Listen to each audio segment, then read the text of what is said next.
Welcome to Not Milk Never Milk. Subscribe if you're lactose intolerant.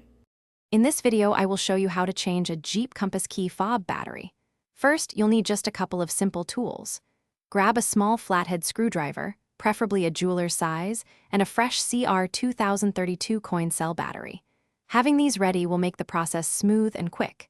Make sure you have a clean, well-lit area to work in, as the components are small. This easy method applies to many Jeep Compass Key fobs, so let's get started. Now, let's open up the key fob. Look for a small slot, usually on the side where the physical key might emerge or near the bottom. Take your small flathead screwdriver and gently insert its tip into this slot. Apply a slight twisting motion or gentle leverage to begin separating the two halves of the fob. You should hear a small click as the clips release.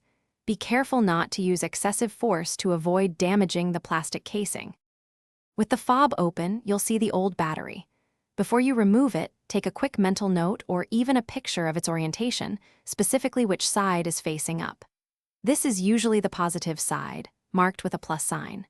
Use your screwdriver to gently pry out the old CR2032 battery.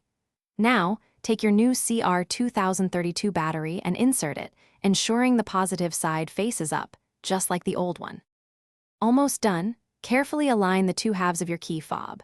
Make sure all the internal components are properly seated before gently pressing the halves back together. You should hear a satisfying click as the casing snaps securely shut. Once reassembled, test your key fob to ensure it locks and unlocks your Jeep Compass correctly. If you're looking for other great deals, including some fantastic socks with a lifetime warranty, check the description below for links. Thanks for watching. Thanks for watching. If this was helpful, leave a like and consider subscribing. See you next time.